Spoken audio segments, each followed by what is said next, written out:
Assalamualaikum warahmatullahi wabarakatuh.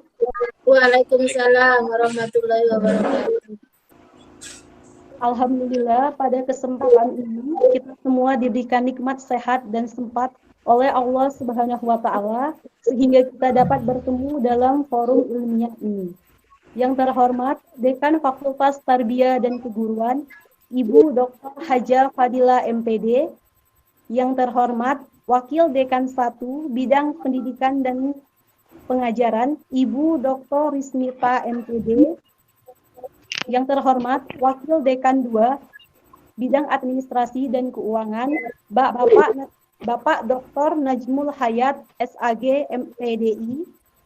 Yang terhormat Ketua Prodi Piawud Bapak Ridwan SPC MPC Psikolog.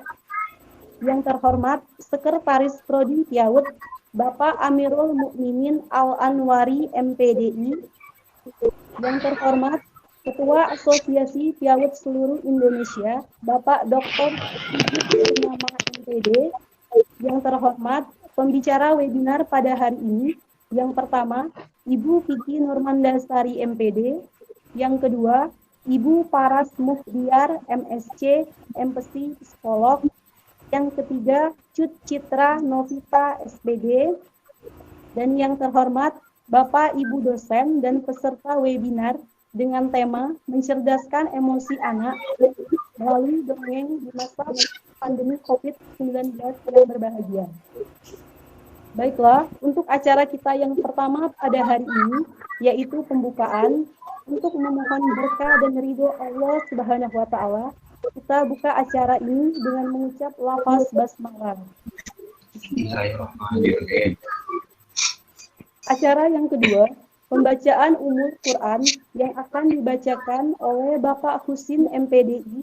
Kepada Bapak, kami persilakan. Assalamualaikum warahmatullahi wabarakatuh. Ila hadratin Nabi al-Mustafa Muhammadin sallallahu alaihi wasallam wa ala alihi wa auladihi wa zurriyatihi al-Fatihah.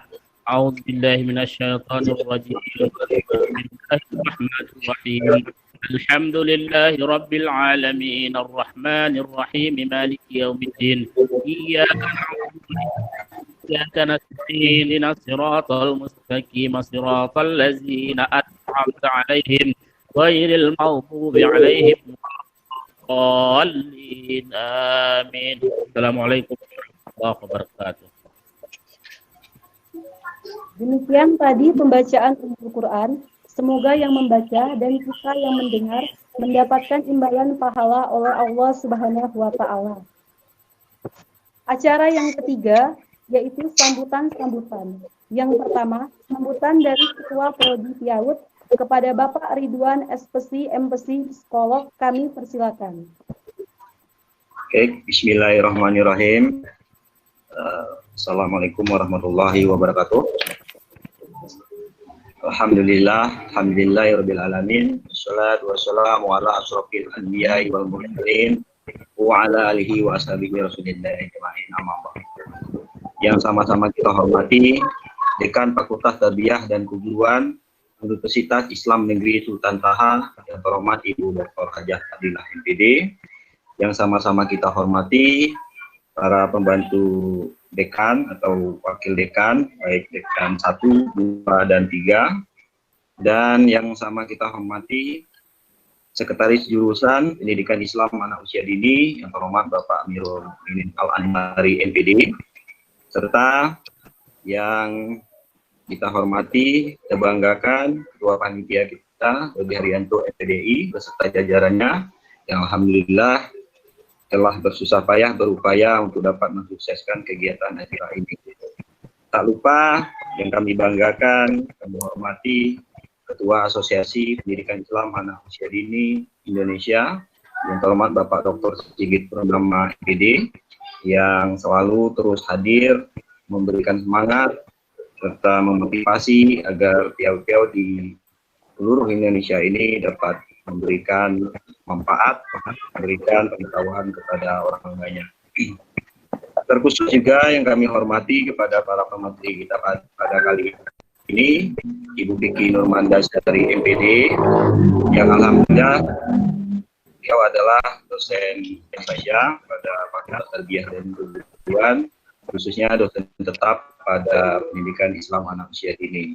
Kemudian Ibu Paras sendiri selaku pemateri kita juga, yang melengkapnya Paras Muhdiat, MSc, MPsy Psikolog, yang alhamdulillah telah mau dan bisa bersama-sama kita untuk memberikan pengetahuan, memberikan ilmu kepada masyarakat luas untuk dapat belajar bersama-sama mengembangkan bagaimana mendidik anak.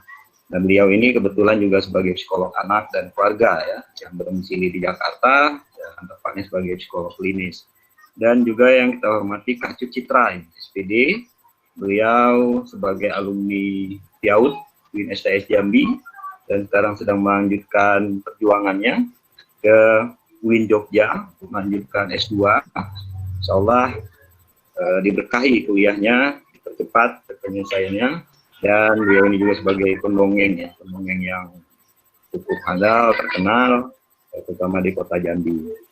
Kemudian tentu kepada seluruh peserta yang berbahagia. Alhamdulillah, puji syukur kehadirat Allah Subhanahu wa taala, serta salawat dan salam kepada junjungan kita Nabi Muhammad SAW. Allahumma sholli ala sayyidina Muhammad wa ala ali sayyidina Muhammad. Ibu Dekan beserta para pimpinan yang hadir pada kali ini, perlu kami sampaikan bahwa dalam kegiatan webinar ini diperkasai oleh program studi pendidikan Islam anak usia dini, dan ini merupakan webinar yang kedua. Dan alhamdulillah pada webinar yang pertama peserta kita terdaftar sampai kurang lebih 200, dan pada webinar kedua ini ternyata peserta semakin banyak dan itu sudah melebihi kapasitas yang kami kirakan, yaitu berjumlah 600 peserta.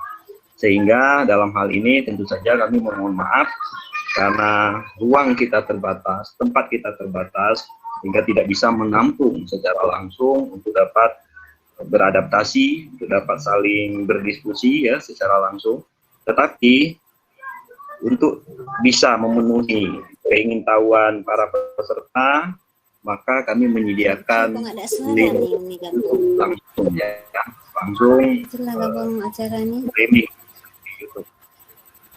Nah, kegiatan ini kami lakukan sebagai bentuk pengabdian kami ya, di PIAUD kepada masyarakat luas, terutama masyarakat Indonesia khususnya yang berada di mana-mana ya. Jadi penting bagi kami untuk kiranya dapat memberikan pencerahan dan pengetahuan di dalam hal ini. Kemudian kami juga didukung oleh Fakultas Tarbiyah dan tentu juga memberikan semangat kepada kami untuk terus selalu melaksanakan kegiatan-kegiatan yang positif. Dan insya Allah kami merespon itu, kami akan terus-menerus untuk dapat memberikan yang terbaik kepada seluruh masyarakat. Insya Allah kegiatan webinar ini akan dapat terus berlanjut untuk ke depannya. Adapun hal-hal yang menyangkut mungkin secara teknis, yang tadi telah saya sampaikan, kesulitan peserta untuk bergabung secara langsung, tentu kami mohon maaf dan kami telah menyiapkan segala sesuatunya untuk itu. Dan kegiatan ini dilakukan secara gratis, ya insya Allah inilah bentuk pengabdian kami, dan insya Allah bermanfaat, dan kami juga menyiapkan sertifikat, menyiapkan materi kepada para peserta, yang mudah-mudahan itu bermanfaat, dan itu akan disampaikan pada saat nanti di akhir acara kita. Itu mungkin yang bisa saya sampaikan. Atas segala perhatiannya, saya mengucapkan terima kasih yang sebesar-besarnya. Atas segala kekurangan yang ada pada diri kami memohon maaf yang sebesar-besarnya pula. Demikian, Assalamualaikum warahmatullahi wabarakatuh.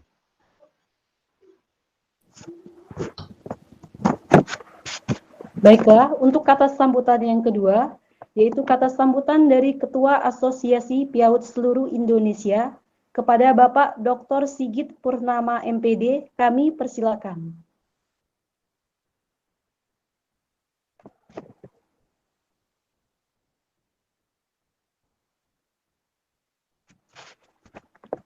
kepada Bapak Sigit.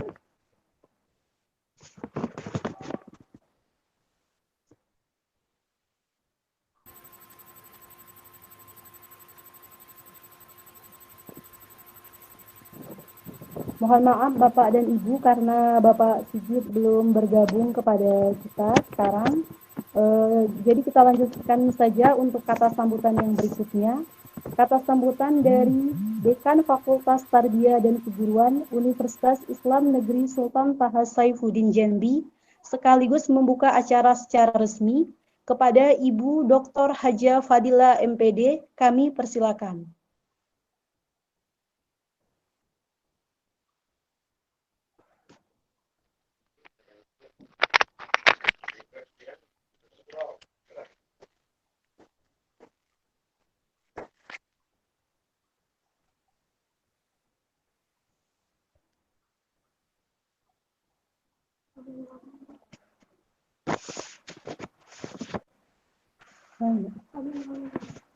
Kami ulangi sekali lagi kata sambutan yang selanjutnya. Kata sambutan dari Dekan Fakultas Tarbiyah dan Keguruan Universitas Islam Negeri Sultan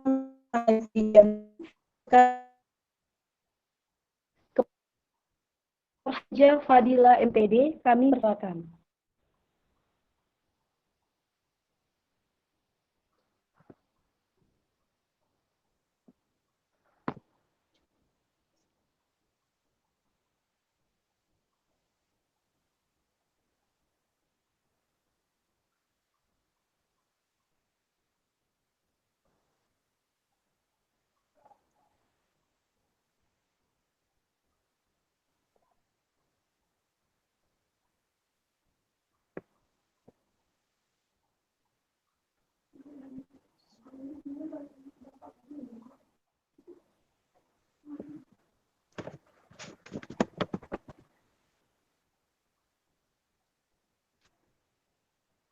Kepada Ibu kami persilakan.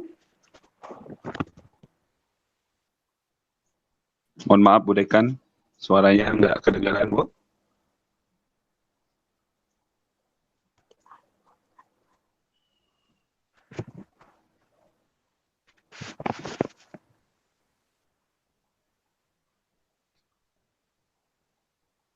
Ade pengaturan, Ade Bu, sambutan Bu Dekan. Ada pengaturan suara Bu Dekan, Ade? Iya Pak, sudah dibuka Pak. Oh, sudah dibuka ya. Kenapa ya? Dia mute Bu nggak? Dekan mungkin ininya headsetnya Bu Dekan kurang colok atau lagi ada trouble. Assalamualaikum, kedengaran? Nah, kedengaran Bu, kedengaran Bu. Oh, berarti headsetnya bermasalah ini. Iya, Bu Dekan, nggak apa-apa Bu Dekan. Headsetnya berarti bermasalah. Ya, siap Bu Oke, Dekan. silakan Bu. Saya lanjutkan. Siap Bu Dekan. Baik, terima kasih. Bu. Assalamualaikum warahmatullahi wabarakatuh. Waalaikumsalam warahmatullahi Assalamualaikum wabarakatuh. Alhamdulillahirrahmanirrahim. Wassalamualaikum ala asyrafil anbiya'i wal mursalin wa ala alihi wa sahbihi ajmain. Amma ba'd. Yang saya hormati Ketua Asosiasi PIAUD se-Indonesia Pak Sigit Purnama MPD. Yang saya hormati Pak Kaprodi dan Sekprodi. Terima kasih sudah melaksanakan acara ini yang sangat kami apresiasi. Para ketua, para panitia, ketua, sekretaris dan anggota. Kemudian anak-anakku yang terlibat dari mahasiswa PIAUD. Kemudian para pembicara, terima kasih sudah atas dedikasinya, Bu Vicky Nurmandasari MPD, yang juga dosen kita, dosen Sultan Taha Saifuddin Jambi, kemudian Bu Faras Muhdiar MSc, yang merupakan MSc MC ya, sebagai psikolog anak dan keluarga. Terima kasih Bu atas perkenannya untuk bergabung bersama kami dari Jambi. Kemudian Kak Cut Citra SPD, pendongeng Kampung Dongeng Seloko Jambi ya. Ya, ini menurut saya adalah anak-anak remaja yang memilih kecenderungannya ini untuk mengangkat local wisdom. Terima kasih atas ketekunannya, Ananda. Baik, kami dari jajaran pimpinan tentunya sangat berterima kasih kepada PIAUD yang menurut saya sebagai seorang dekan Fakultas Tarbiyah, melihat kiprah dari PIAUD ini beberapa bulan saya memantau sangat aktif sekali, baik di media sosial maupun interaksi dengan siswanya ya, mahasiswanya maksud saya, dengan berbagai karyanya yang kemarin juga sudah didahului oleh webinar pertama ya. Jadi terima kasih Pak Kaprodi, Sekprodi dan jajaran-jajaran, ada Pak Dodi, ada Pak Fadlan yang ikut terus membantu PIAUD ini semakin bersinar. Mudah-mudahan ini karena sedang proses penerimaan mahasiswa, semoga peminatnya akan semakin meningkat dan kita semakin bisa yakin bahwa dengan bagusnya, dengan kita tingkatkan mutu dari pendidikan usia dini ini akan berkontribusi besar terhadap upaya peningkatan mutu SDM di Indonesia gitu. Karena apa? Karena usia dini ini sangat penting untuk membentuk, mengembangkan dan menanamkan karakter serta kompetensi, mengembangkan kompetensi dasar mereka. Sehingga ini menjadi modal besar bagi pertumbuhannya untuk bisa mengikuti jenjang-jenjang selanjutnya dengan baik.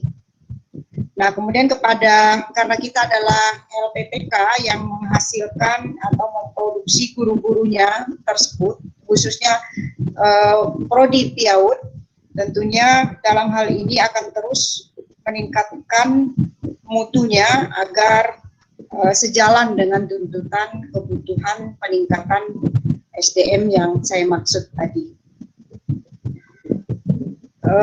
Webinar ini yang berjudul atau bertema mencerdaskan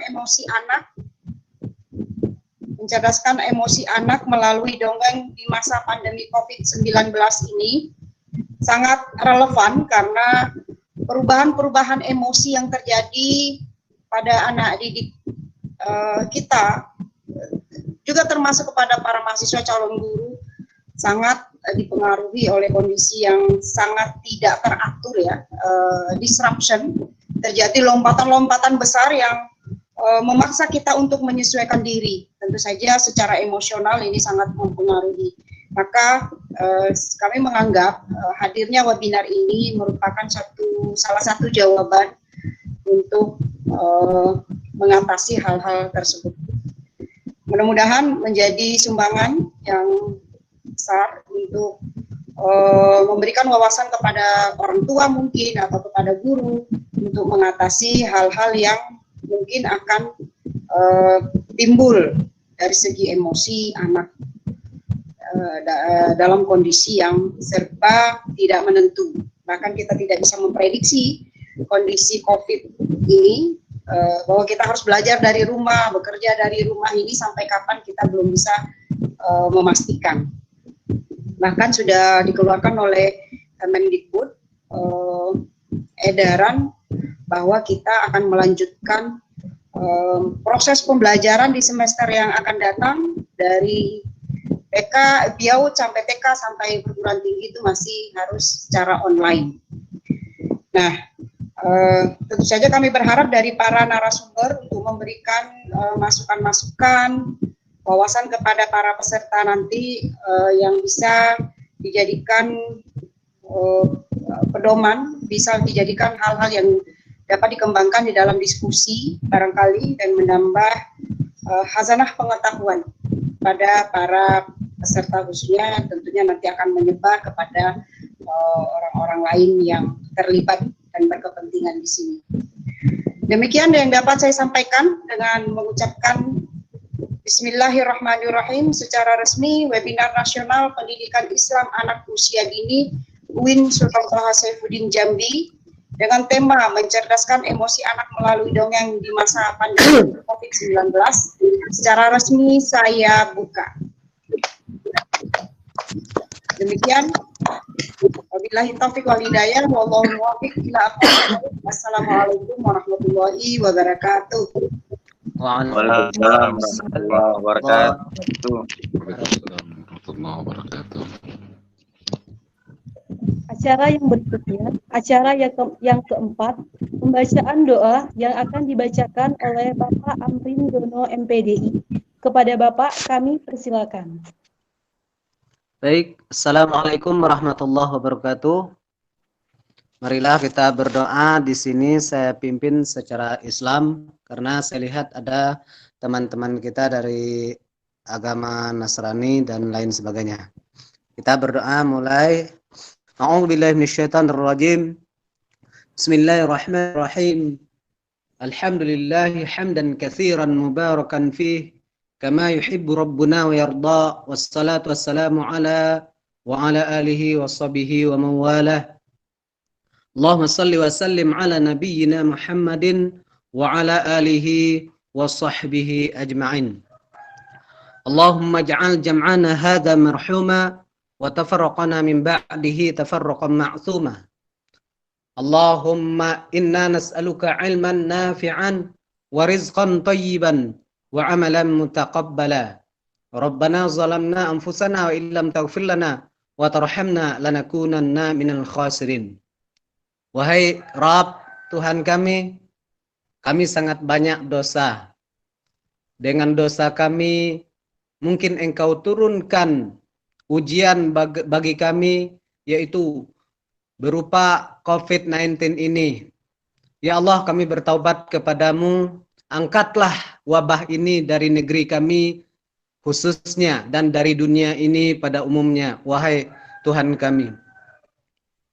Ampuni dosa kedua orang tua kami, ampuni dosa guru-guru kami, ampuni dosa pemimpin-pemimpin kami, karena sesungguhnya kami sangat banyak melakukan dosa yang mungkin kami lupa, kami alfa. Oleh karena itu, tiada yang dapat mengampuni dosa kecuali Engkau ya Allah. Rabbana atina fid dunya hasanah wa fil akhirati hasanah wa qina azabannar. Ya Allah, berilah kami kebaikan di dunia dan akhirat, terutama pada hari ini kami sedang melakukan webinar nasional di Piaut Fakultas Tarbiyah UIN Sultan Taha Saifuddin Jambi ini, yang dihadiri kurang lebih 600 orang pada hari ini. Ya Allah, berikanlah ilmu kepada mereka, ilmu dalam mendidik anak menjadi anak yang lebih baik, anak yang soleh dan solehah di masa-masa akan datang, dapat membangun negeri ini dengan baik, serta dapat menegakkan agama Engkau ini ya Allah, yakni agama Islam. Wassallallahu ala nabiyyina Muhammadin wa ala alihi wa sahbihi ajma'in. Walhamdulillahi rabbil alamin. Wassalamualaikum warahmatullahi wabarakatuh. Waalaikumsalam warahmatullahi wabarakatuh.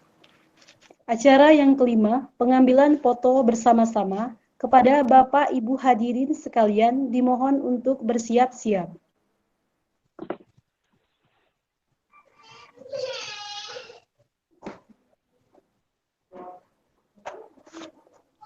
Baiklah, untuk memandu acara berikutnya, saya serahkan kepada moderator kita pada hari ini, Bapak Ahmad Padlan MPDI.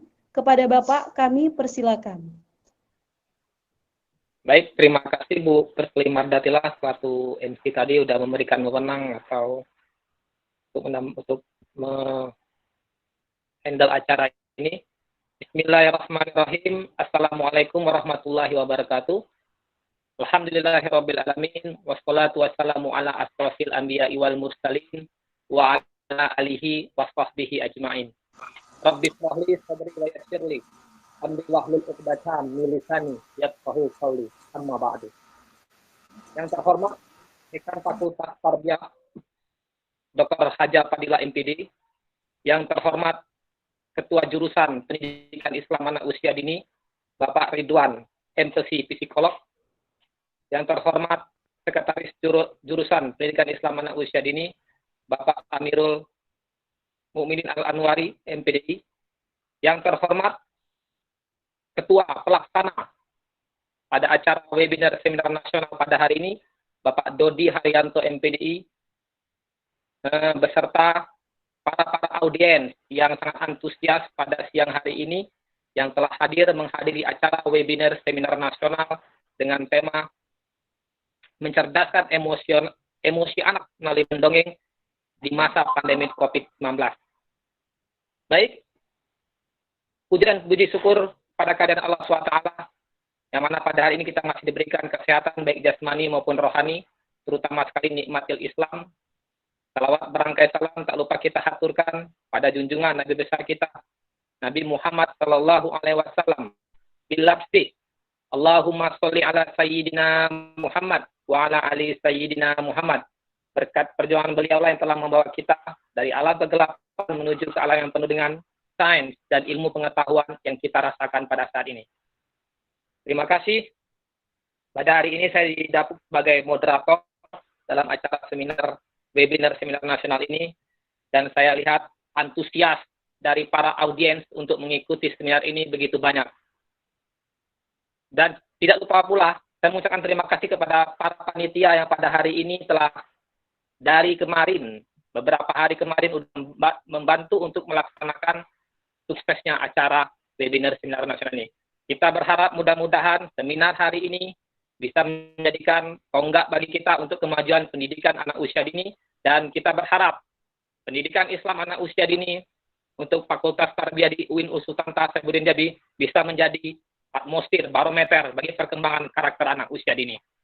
Baik, pada hari ini dengan tema seminar yaitu mencerdaskan emosi anak melalui metode mendongeng di masa pandemi COVID-19.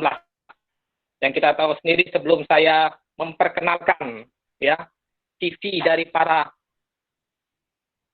narasumber kita yang memang ahli atau expert di bidangnya, mungkin saya akan menjelaskan bahwa emosional ya, emosi pada anak usia ini bukan hanya dikatakan negatif ya, tapi emosi ini bisa merupakan rasa antusias bagi anak usia ini, bagaimana dia untuk berekspresi. Nah, pada hari ini 3 narasumber kita yang merupakan expert di bidangnya akan menjelaskan tentang mencerdaskan emosi anak melalui metode mendongeng. Nanti para audiens akan bisa melihat apa sih metode mendongeng, apa sih metode bercerita, dan hal-hal apa yang bisa menstimulasi untuk anak usia dini ini, bagaimana bisa emosional berkembang dengan salah satu metode yang menarik untuk anak usia dini, itu metode mendongeng. Baik, dari 3 narasumber tersebut, saya akan membacakan kurikulum vitae-nya. Yang pertama ada Ibu Faras Muhtiar, MSc, MPC Psikolog. Yang kedua ada Ibu Vicky Nurmandasari, MPD. Yang ketiga ada alumni dari jurusan Pendidikan Islam Anak Usia Dini, yaitu Cud Citra SPD. Ya, Cud Citra SPD. Ketiga narasumber nanti akan memberikan penjelasan tentang materi seminar hari ini. Ya, untuk yang poin berikutnya, saya katakan lagi kepada para pemirsa atau audiens yang menyaksikan seminar ini dari awal sampai akhir nanti, mungkin kami berharap bahwa setelah narasumber memberikan presentasenya, kalau ada yang ingin sesi tanya jawab, silakan tulis di kolom chat ya, ditujukan kepada siapa yang Anda ingin tuju ya, apakah kepada Ibu Paras ataukah kepada Ibu Vicky Nurmandasari.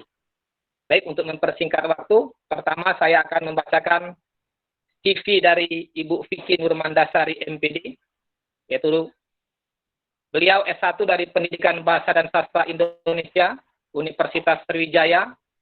S2 beliau adalah Pendidikan Bahasa Indonesia di Universitas Sriwijaya. Beliau sekarang adalah dosen tetap di Prodi Pendidikan Islam Anak Usia Dini. Dan yang berikutnya, Ibu Paras Muhdiar. CV dari Ibu Paras Muhdiar adalah S1 dari Fakultas Ibu Paras Muhdiar, MSc, MPC Psikolog. S1 dari Fakultas Psikologi UIN. S2-nya gangguan perkembangan anak, ya, University of York in English, di Inggris. Dan S2-nya ini adalah profesi klinis anak untuk Fakultas Psikologi UI. Jadi dia 2 kali untuk tamat S2. Luar biasa sekali para pemateri kita hari ini. Nah, hari-hari dari Bu Paras adalah dia psikolog anak dan keluarga di 3 generasi, mengisi kegiatan parenting dan pernah menjadi konsultan pendidikan. Nah, untuk yang ketiga nanti itu Cut Citra, SPD ini akan menampilkan dongeng, ya. Dongeng ini akan disampaikan Cut Citra ketika kedua narasumber tersebut telah mempresentasikan atau telah terjadi sesi tanya jawab. Oke. Nah, baik, untuk mempersingkat waktu, ya, saya persilakan kepada Ibu Vicky Nurmandasari untuk Ibu Vicky Nurmandasari MPD untuk mempresentasikan PPT-nya atau penjelasannya tentang metode bercerita atau mendongeng selama 15 menit. Saya persilakan kepada Ibu Vicky, waktu dan tempatnya saya persilakan. Baiklah, terima kasih kepada Mr. Ahmad Fadlan selaku moderator. Baiklah, para peserta yang kami banggakan, pada hari ini saya akan menjelaskan materi mengenai jenis dan teknik bercerita. Jadi kenapa saya mulai dari bercerita? Karena bercerita ini di atasnya atau lebih umum daripada dongeng. Dongeng merupakan bagian dari bercerita. Pengertian dari bercerita itu sendiri, seperti yang kita ketahui bahwa keterampilan berbahasa itu memiliki 4 aspek, mulai dari mendengarkan, kemudian baru ke bercerita, membaca, dan menulis. Nah, kemudian kegiatan yang dilakukan seorang secara lisan kepada orang lain tentang apa yang harus disampaikan dalam bentuk pesan, informasi, atau dongeng yang dikemas dalam bentuk cerita yang dapat didengarkan dengan rasa menyenangkan. Kemudian lagi pengertian dari bercerita itu pada bidang pendidikan, yaitu cara menyampaikan atau penyajian materi pembelajaran secara lisan dalam bentuk cerita dari guru kepada peserta didik. Dan selanjutnya memperkenalkan, memberikan keterangan atau penjelasan tentang hal baru untuk mengembangkan berbagai kompetensi dasar anak usia dini. Nah, yang terakhir, pengertian dari bercerita itu sendiri adalah dapat juga untuk menyampaikan nilai-nilai yang berlaku di masyarakat. Nah, ada apa saja sih jenis-jenis bercerita itu? Jadi, kalau dalam bahasa Indonesia itu kan, bersyukur kita berada di Indonesia yang memiliki banyak budaya lokal, baik itu musik, dari musik, seni tari, sampai ke cerita-cerita rakyat itu sendiri. Jadi, saya bagi menjadi 2, ada cerita lama dan ada cerita baru. Dan ada satu lagi deh, tambahan ya, karena kita basicnya pendidikan Islam anak usia dini, kita tidak lari dari cerita Islami. Jadi cerita lama itu sendiri ada dongeng. Nah, dongeng bisa dimasukkan ke dalam cerita lama, bentuknya itu bersifat khayalan. Kemudian kalau di Indonesia, dongeng itu dibagi lagi. Ada yang mite, contohnya ada Nyi Roro Kidul. Kalau di Palembang itu Antu Banyu. Ya, kalau di Jambi, kemarin beberapa mahasiswa saya minta juga untuk membuat cerita dari Jambi, misalnya ada Ciupi, ada Tapa Malenggang. Kemudian ada legenda.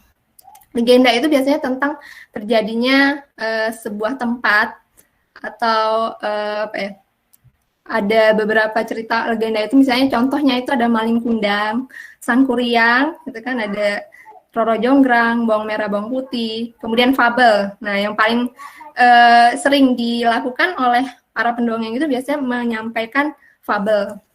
Fabel itu contohnya apa? Yang bersifat hewan ya, ada si Kancil sebagai tokohnya itu buaya yang serakah, kerbau yang dan jalak.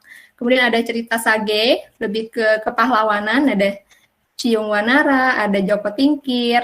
Lainnya ada lagi ya, setelah dongeng, cerita lama itu dibagi lagi, ada hikayat.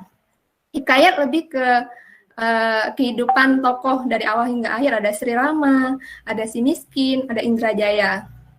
Kemudian ada juga cerita berbingkai.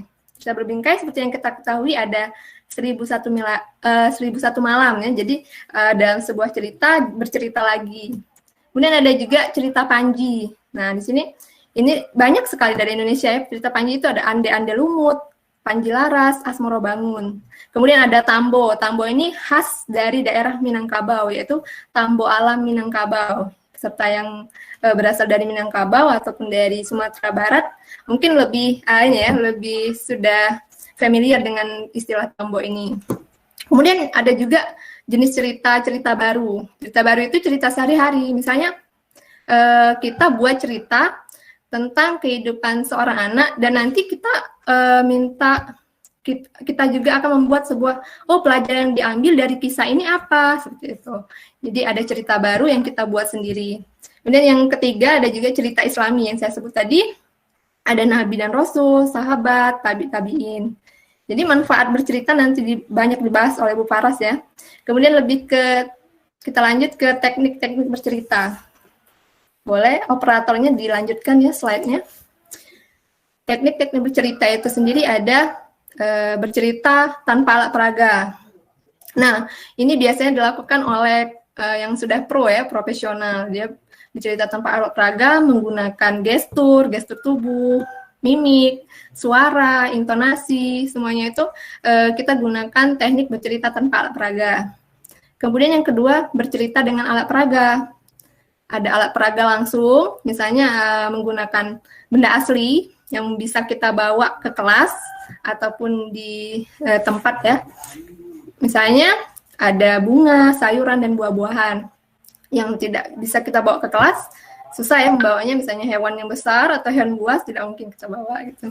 Kemudian yang kedua alat peraga tak langsung. Jadi tadi alat peraga ada yang langsung dan tidak langsung. Yang tidak langsung banyak. Ada yang gunakan benda-benda tiruan kayak itu tadi hewan kan, hewan yang tiruan atau apa ya? Benda yang berbahaya gitu kan, alat-alat tukang, alat atau alat yang lain gitu. Kemudian bercerita menggunakan gambar-gambar. Ya kita bisa menggunakan gambar yang bercerita, gambarnya gambar pertama, kedua, dan ketiga, gambarnya tersusun. Yang ketiga ada bercerita menggunakan papan flanel, ya. Yang keempat ada sandiwara boneka, kita bermain boneka tangan. Kemudian juga bercerita melalui bermain peran. Selanjutnya, tadi alat peraga, ya, bercerita tanpa alat peraga, dengan alat peraga. Next, kita ke teknik bercerita lainnya. Bercerita menggunakan buku cerita. Nah, ini biasanya digunakan teknik ini bagi anak-anak ya, suka cerita itu gambar banyak gambarnya, jadi anak suka tuh lihat gambar-gambar. Tapi ini biasanya audiensnya lebih sedikit. Misalnya kita cerita di rumah sama anak-anak sendiri. Gitu. Kemudian yang keempat, bercerita menggunakan bahasa isyarat. Ini biasanya digunakan teknik ini untuk anak-anak dengan kebutuhan khusus, misalnya yang keterbatasan pada pendengaran gitu. Jadi menggunakan bahasa isyarat, bisa menggunakan pantomim juga selain bahasa isyarat juga menggunakan pantomim. Kita pakai gerak gitu, lebih kekuatan geraknya. Kayaknya yang kelima, bercerita menggunakan media. Pada zaman sekarang kan kita tidak dapat menampilkan dari media elektronik itu melalui audio, visual ataupun audio visual. Jadi misalnya ada anak, kita bisa menggunakan teknik ini untuk beberapa kemampuan belajar anak. Ada yang belajarnya melalui audio, ada yang dia lebih cepat menangkap cerita itu melalui visual atau kedua-duanya audio visual. Selanjutnya, nah tujuannya apa sih? Kita bercerita itu bagi perkembangan bahasa ya. Saya lebih banyak akan membahas tentang perkembangan bahasa anak. Jadi yang pertama adalah mengolah kata secara komprehensif.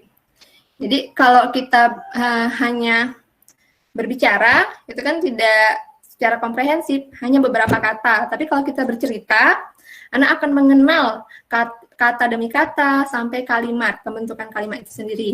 Yang kedua adalah mengekspresikan kata-kata dalam bahasa tubuh yang dapat dipahami orang lain. Jadi selain kita bercerita, kita juga dapat mengekspresikan kata-kata menggunakan bahasa tubuh. Yang ketiga juga mengerti. Anak-anak mengerti setiap kata, kemudian mereka mengartikannya, serta menyampaikannya secara utuh. Jadi anak-anak tuh selain ini katanya apa sih, kadang-kadang kan kita lihat tuh anak-anak tahu katanya tapi nggak tahu artinya. Jadi kadang mereka sulit juga untuk mengungkapkan ini apa, salah gitu kan. Kemudian yang keempat, tujuan bercerita itu untuk berargumentasi. Anak-anak kita ajarkan untuk menyampaikan argumentasinya dan mereka meyakinkan orang melalui kata yang diucapkan. Jadi anak-anak itu menyampaikan, oh ini nih bagus loh untuk kesehatan misalnya, atau corona itu apa, sekarang kan anak-anak lebih ke corona ya, kemudian mengembangkan kesadaran bunyi. Jadi ketika kita sering mendengarkan anak bercerita ya, atau mereka juga kita ajarkan bercerita, jadi mereka akan sadar dengan bunyi, oh ini, suara hewan, suara apa ya, suara alam gitu. Jadi kita bercerita juga dengan beberapa menggunakan suara-suara gitu. Kemudian mendengarkan dengan sungguh-sungguh dan merespon dengan cepat. Jadi tujuan bercerita bagi perkembangan bahasa anak itu tadi untuk melatih anak untuk mendengarkan dengan baik. Mereka bisa duduk dengan baik, tapi nanti ada waktunya ya, waktu 5-10 menit. Jadi tidak terlalu lama juga kita bercerita karena anak-anak akan bosan. Kemudian mereka juga akan merespon dari cerita kita. Selanjutnya itu mengembangkan kosakata pastinya, dan yang terakhir mengembangkan sikap berbahasa anak. Jadi anak akan biasanya ini juga bagus dilakukan untuk anak yang speech delay yang keterlambatan berbicara. Jadi anak-anak kita latih yang mereka kesulitan berbicara itu kita latih melalui metode bercerita ini sendiri. Nah, tadi dari beberapa yang saya sampaikan, saya simpulkan ya, dalam Islam itu sendiri kita diajarkan untuk menyampaikan sesuatu secara hikmah. Dalam Quran surat Hud ayat 120 artinya, dan semua kisah dari Rasul-Rasul kami ceritakan kepadamu, ialah kisah-kisah yang dengannya kami teguhkan hatimu. Dan dalam surat ini telah datang kepadamu kebenaran serta pengajaran dan peringatan bagi orang-orang yang beriman.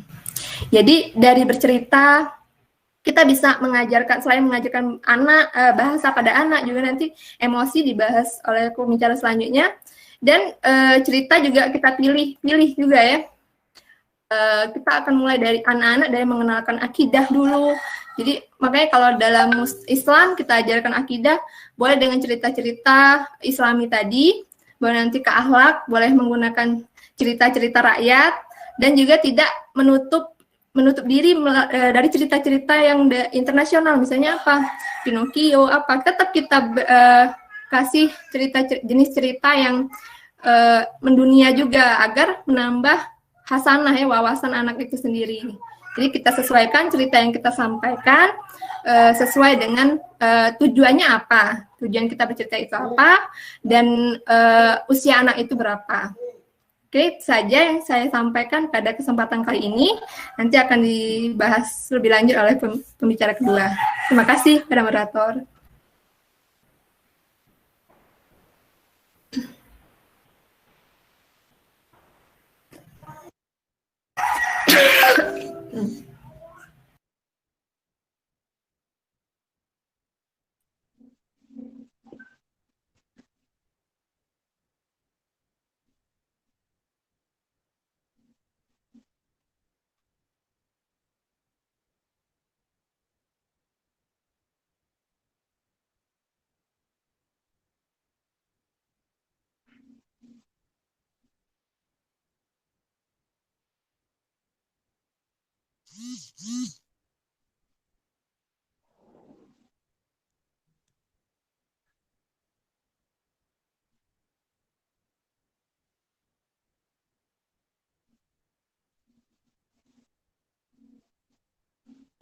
Pak Padlan, suaranya Pak Padlan?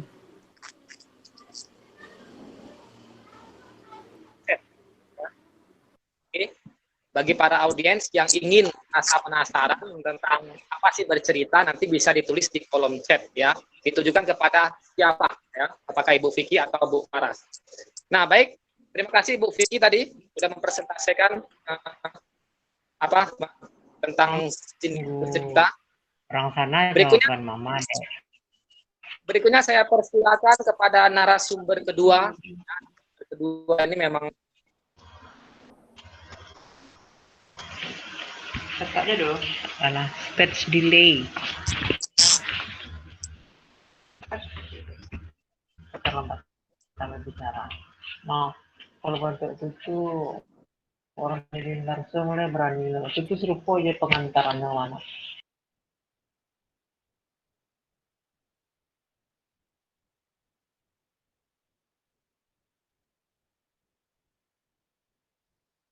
Suara Mister belum kedengaran. Mute, Bu Faras? mute. Ya sudah. Bu Faras, udah kedengaran ini? Udah kedengeran. Baik. Saya kedengeran ya? Ya, Bu Faras. Bisa mendengar suara saya, Bu Faras? Bisa. Bisa ya, tadi sumber pertama udah mempresentasikannya ya. Sekarang giliran Ibu Faras Muhdiar, MSc, MPC, psikolog untuk mempresentasikan seminar pada acara seminar ini. Waktu dan tempatnya Bu Faras, saya persilakan. Oke, terima kasih untuk Pak Moderator dan pihak kampus UIN yang sudah mengundang saya siang hari ini. Suara saya kedengaran jelas ya? Oke, saya sambil tunggu presentasinya dulu. Udah belum kelihatan kayaknya. Oke, mungkin semoga cukup waktunya ini, cuma 15 menit karena kayaknya yang akan saya bahas ini. Oke, boleh lanjut dulu ke halaman berikutnya aja. Mungkin tadi bahas storytelling, tadi udah dibahas lebih banyak sama Bu Kiki ya. Cuma storytelling itu kalau yang saya maksud dalam presentasi saya hari ini adalah sebenarnya bercerita ke anak dengan atau tanpa buku. Jadi nggak mesti misalnya kalau ngebayangin kata dongeng, mendongeng tuh langsung kebayang mungkin pendongeng-pendongeng nasional yang dongengnya heboh di panggung gitu. Enggak ya, jadi sebuah bentuk aktivitas bercerita ke anak itu termasuk yang akan saya bicarakan hari ini. Boleh dilanjut, Pak? Slide-nya. Oke, nah kita akan bahas manfaat storytelling bagi perkembangan anak. Jadi bukan cuma membahas, topiknya kan judulnya bagi emosi anak ya, tapi saya akan coba gambarkan secara menyeluruh manfaatnya apa aja. Boleh dilanjut lagi slide-nya? Ya, manfaatnya secara umum ada 3, dari hubungan anak orang tua, perkembangan sosial emosional anak, dan perkembangan kognitif. Yang sebenarnya tadi kognitif udah beberapa sudah dibahas sama Ibu kita. Boleh, next? Ya, yang pertama nih, yang pertama kesempatan bonding. Jadi, membacakan cerita ke anak itu manfaatnya besar sekali karena memang baik untuk hubungan anak dan orang tua gitu ya. Terutama anak dan orang tua. Jadi mungkin kalau dilakukan di kelas juga baik untuk kedekatan anak dengan guru, tapi ini adalah hal yang menurut saya harus dilakukan oleh semua orang tua di rumah masing-masing gitu ya, sama anaknya masing-masing. Jadi kenapa bagus untuk kesempatan bonding? Karena kalau kita lagi bacain cerita ke anak, biasanya tuh kita sebagai orang tua fokus bercerita gitu. Beda misalnya kalau kita lagi ngeliatin anak main, mungkin kita masih bisa curi-curi sambil pegang handphone gitu misalnya. Tapi kalau kitanya lagi bercerita, biasanya kitanya fokus kan ya, kitanya nggak terdistraksi. Dan terus anaknya juga jadi lebih dekat dan kenal dengan suara serta ekspresi wajah orang tua. Jadi dari bayi pun bagus sekali dilakukan gitu ya. Kemudian membuka kesempatan untuk ngobrol, karena biasanya dan seharusnya setelah kita baca cerita itu kita nggak berhenti. Begitu selesai sampai halaman terakhir kita selesaikan, nggak kayak gitu. Biasanya kita ngobrol lebih banyak tentang ceritanya, tentang pengalaman anak sebelumnya gitu. Jadi bisa jadi bacain buku cerita itu awal untuk ngobrolin beberapa topik yang ingin dibahas. Dan pengalaman mendengarkan cerita itu jadi kenangan positif sampai dewasa. Mungkin di sini kita yang udah dewasa pun mungkin masih ingat dulu pas kecil sering dibacain cerita sama orang tua, sama guru gitu misalnya. Mungkin itu membekas sampai sekarang. Jadi dampaknya itu jangka panjang. Boleh lanjut?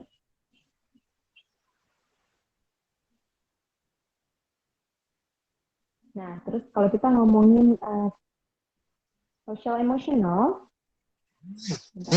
jadi nggak slide-nya.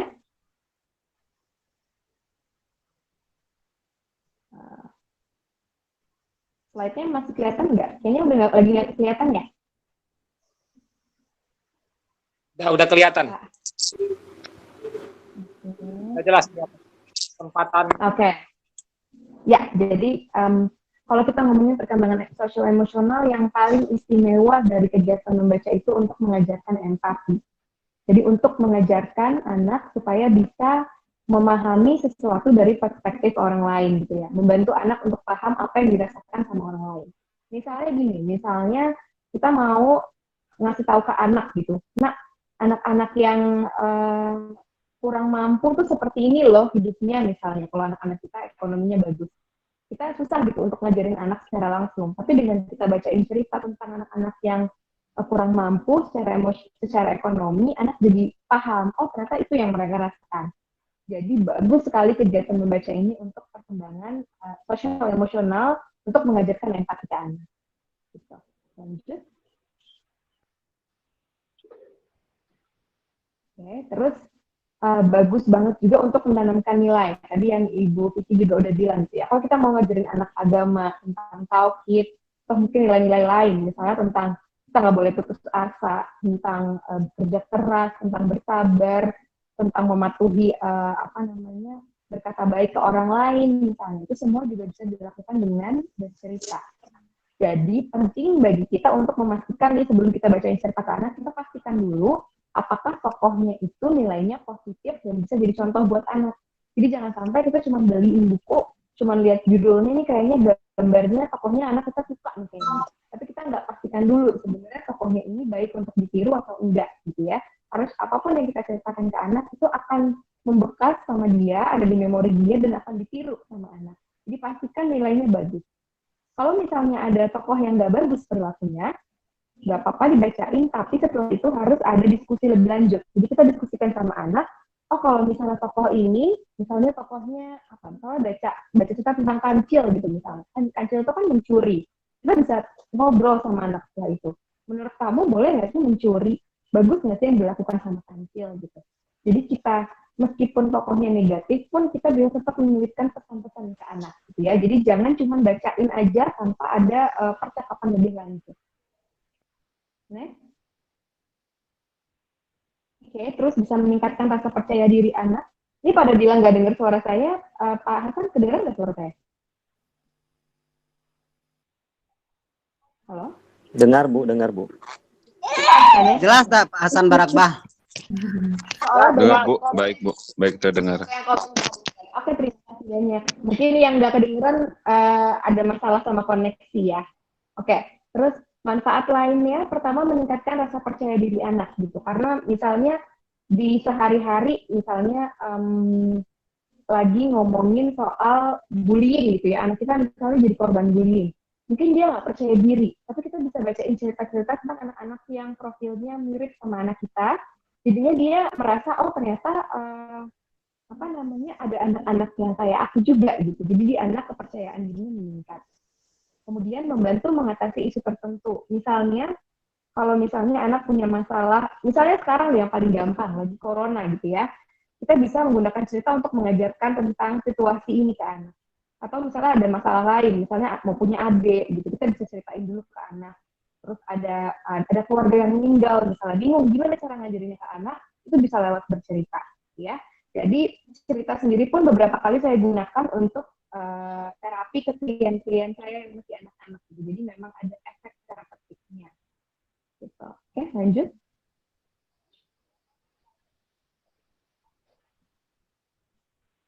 Oke, nah sekarang kita bahas dari segi kognitif dan memang lebih banyak kaitannya sama bahasa. Benar nih tadi Bu Kiki udah bahas ya.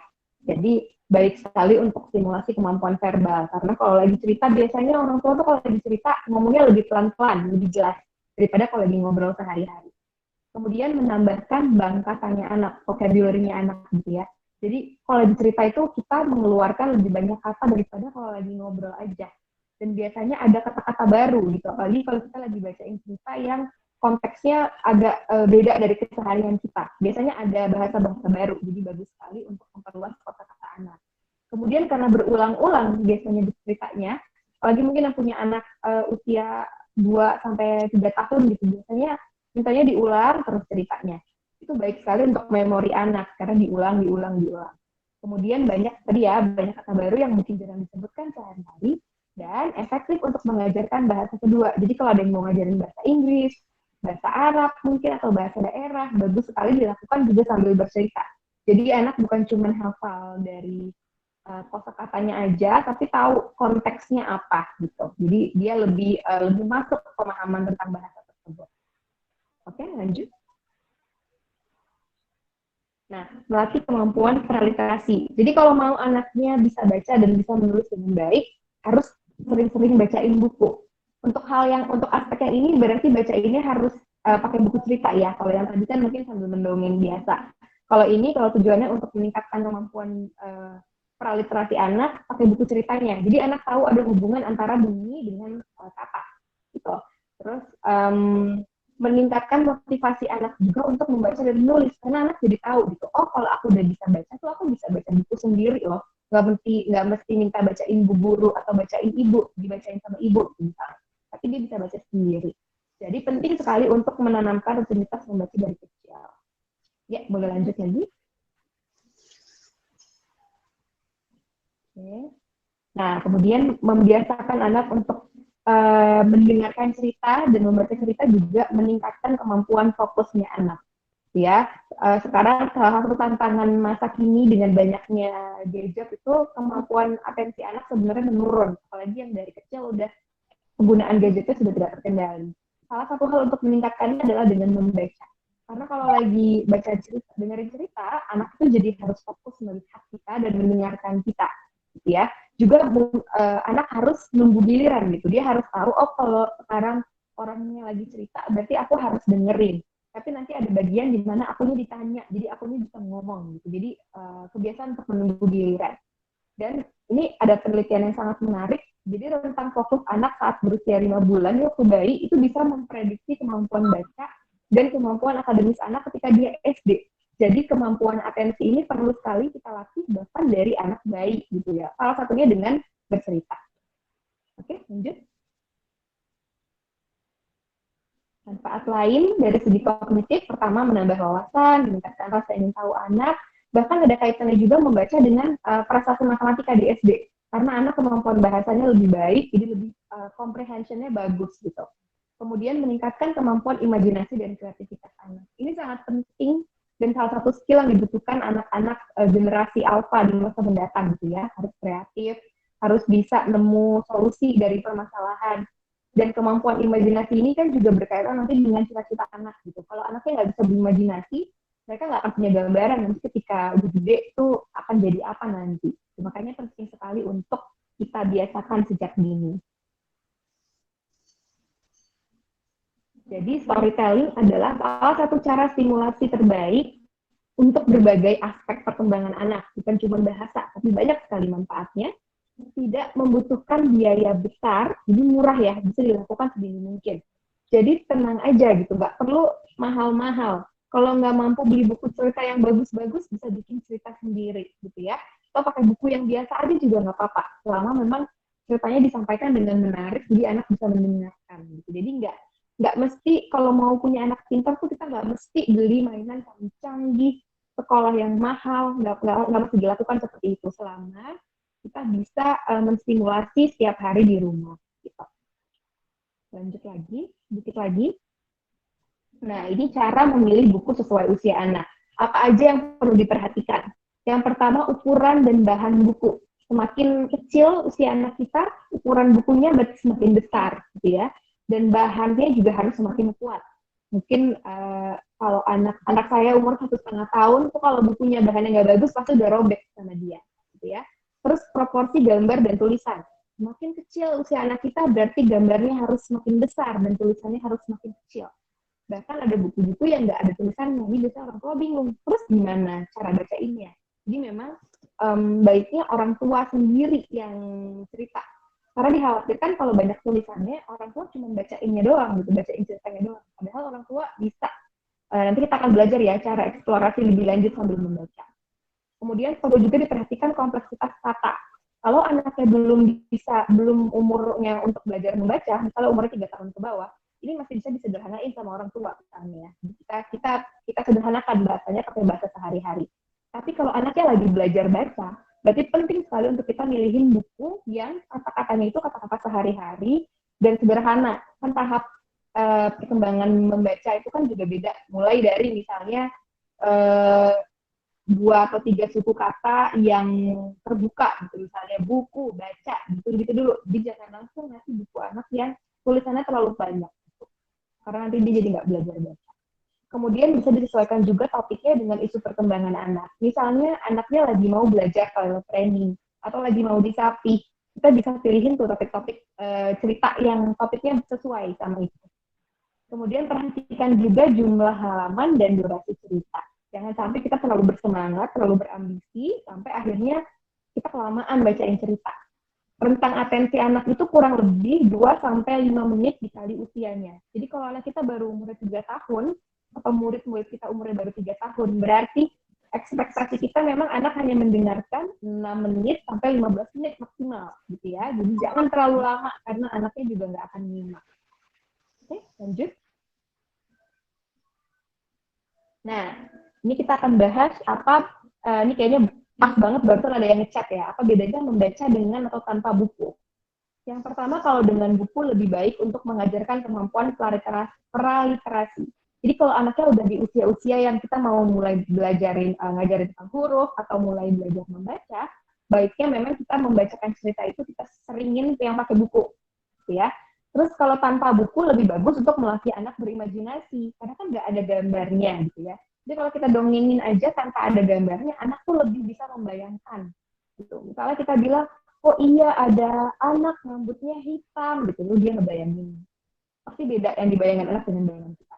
Kalau kita langsung pakai buku bergambar, anak langsung, oh yang ini, gitu. Jadi dia tidak berimajinasi. Dengan buku juga lebih gampang dilakukan sama pemula, karena kita ada panduannya ya. Lebih gampang anak fokusnya kalau ada gambar. Tapi kalau yang udah lebih jago, kita bisa coba tanpa buku. Jadi pakai tadi yang Bu Kiki udah ajarin, pakai alat-alat yang ada. Gitu. Oke, lanjut. Nah, bercerita dengan tepat. Pertama, sesuaikan bahasa orang tua dengan usia dan kemampuan kognitif anak. Jadi jangan terlalu kaku. Apalagi nih kalau misalnya kita mau mengajarkan sesuatu yang abstrak, misalnya tentang agama gitu ya, mungkin mau ngajarin cerita sahabat Nabi gitu. Kalau anaknya yang masih umur 3-4 tahun, kita nggak bisa bilangnya pada suatu hari hiduplah seorang sahabat, nggak bisa kayak gitu. Jadi boleh tolong dulu. Ya, harus kita ubah bahasanya supaya anak itu paham maksud kita apa, pakai bahasa sehari-hari. Kemudian pastikan suasana tenang dan minim distraksi. Kalau kita bacain buku cerita, terus di belakang ada suara TV nyala, kenceng, ada suara lagu, kira-kira anak akan dengerin kita atau dengerin TV, gitu. Pasti dia akan lebih tertarik sama TV atau gadget. Jadi kita pastikan kalau mau bacain cerita ke anak, kita kurangin dulu distraksinya. Kemudian lakukan dengan menarik dan kreatif. Ini jangan malu-malu, ibu-ibu dan bapak-bapak, gitu ya. Kadang-kadang suka pada nggak pede. Coba aja latihan, karena anak itu, apalagi kalau yang anaknya masih bayi, ya, itu bagus banget buat latihan, karena mereka belum bisa protes kalau misalnya kita, aduh kayak itu kita kurang lucu gitu. Jadi latihan aja nggak masalah. Dan lebih baik sebentar tapi rutin. Daripada dirapel seminggu sekali tapi sekali baca cerita 2 jam, mendingan sedikit-sedikit, misalnya 10 menit tiap hari sebelum tidur. Ya. Dan terakhir, biarkan anak memilih cerita. Jadi nggak mesti kita yang pilihin tiap hari. Bisa aja kita minta hari ini mau baca cerita yang mana gitu ya. Terus terakhir, di slide terakhir saya, mungkin ini lagi nggak kelihatan, jangan cuma bercerita. Jadi jangan cuma bacain cerita ke anak aja. Yang pertama, kita bisa mengajukan pertanyaan ke anak. Misalnya habis cerita tentang tokoh A, setelah itu kita tanya, kenapa ya dia melakukan itu gitu. Atau kita tanya juga, misalnya sebelum kita balik halaman selanjutnya, kita tanya, menurut kakak abis ini yang terjadi apa? Jadi kita minta anak untuk berpikir juga gitu. Kemudian, ini slide-nya boleh dilanjut 1 halaman lagi. Kemudian kita juga bisa tanya, kalau kamu jadi dia, kamu akan melakukan apa ya? Misalnya kancil tadi, kan kancil mencuri. Kita bisa tanya tuh, kenapa ya dia mencuri? Terus setelah dibahas, kita bisa tanya, kalau kakak jadi kancilnya, kakak akan melakukan apa? Terus kalau anaknya lebih muda, kita bisa nanya pertanyaan yang faktual. Kayak misalnya, ini warna apa? Ini ada berapa ini jumlah orangnya? Itu juga bisa ditanyakan. Setelah bercerita juga kita bisa minta anak untuk menceritakan kembali. Coba ceritain lagi dong, tadi mama tentang apa sih ceritanya gitu. Bisa pakai props juga, pakai alat-alat yang seru gitu. Atau minta anak menggambarkan cerita. Jadi bisa juga setelah diceritain, ayo kita gambar ya, tadi ceritanya tentang apa ya. Jadi banyak sekali aspek yang bisa terstimulasi gitu dari satu kegiatan. Dan bisa juga minta anak berimprovisasi. Jadi coba kita ganti yuk ceritanya, kalau menurut kakak maunya habis ini gimana. Jadi bagus sekali untuk mengasah kreativitas. Oke, sekian dulu presentasi dari saya. Ini agak-agak kelamaan sedikit. Nanti kita bisa lanjut ke tanya jawab. Baik, terima kasih kepada Ibu Faras Muhdiar, MSc Empathy Psikolog yang tadi udah mempresentasikan melalui PowerPoint yang memang sangat detail dan sangat jelas sekali tadi tentang metode bercerita dan apa sih manfaatnya bagi manusia ini. Jadi yang saya petik tadi ya, kesimpulan dari Bu Paras tadi ya, bahwa ekspresi dalam bercerita ini banyak sekali ya, oke. Dan juga setiap kita bercerita itu harus ada pesan moral yang akan disampaikan kepada anak usia dini. Itu dari kesimpulan dari Bu Paras tadi ya. Dan juga Bu Paras menceritakan tentang storytelling ya, dan cerita itu bisa mengembangkan sisi bahasa maupun kognitif dari anak usia dini. Itu yang saya dapat simpulkan dari penjelasan Bu Paras. Terima kasih Bu Paras Muhdiar. Baik, nah berikutnya kita masuk ke sesi tanya jawab ya. Untuk sesi tanya jawab kepada dua narasumber tersebut yang ada di kolom chat sudah saya kumpulkan beberapa pertanyaan yang akan dijawab oleh narasumber ya. Jadi di sini ada 3 pertanyaan untuk Bu Paras ya, dan 1 pertanyaan untuk Ibu Vicky yang harus dijawab, yang disampaikan oleh beberapa audiens ya. Pertama untuk Ibu Vicky ya, bagaimana cara menarik perhatian anak didik supaya konsisten saat mendengarkan cerita ya. Karena biasanya anak kecil itu diam lama mendengarkan orang bercerita itu pasti akan jenuh. Jadi kiat-kiat atau menarik perhatian bagi anak itu supaya konsisten dalam mendengarkan bercerita. Dan untuk itu, apakah langsung bisa ingin dijawab oleh Ibu Vicky kira-kira pertanyaan pertama? Karena ada 1 pertanyaan. Ya, cuma 1 kan ya? Ya. Oke, ya. Baiklah, terima kasih kepada penanya ya. Jadi sebelum kita bercerita, kalau di kelas itu kita kondisikan dulu kelasnya. Tadi seperti yang dijelaskan oleh Bu Paras juga, ada nggak gangguan gitu, gangguannya mulai dari suara atau apa penglihatan-penglihatan yang lebih menarik gitu dibandingkan dengan gurunya yang mau bercerita. Jadi kita kondisikan kelas. Setelah kelas terkondisi, kita kondisikan anak didik kita.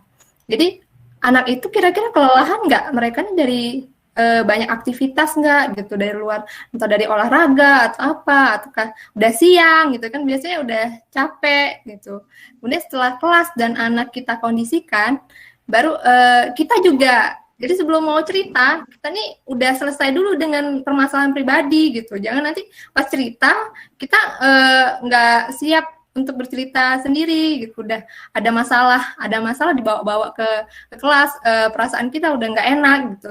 Jadi dari guru juga harus ada kesiapan, selain siap ceritanya juga siap dengan fisik, mentalnya juga siap tuh.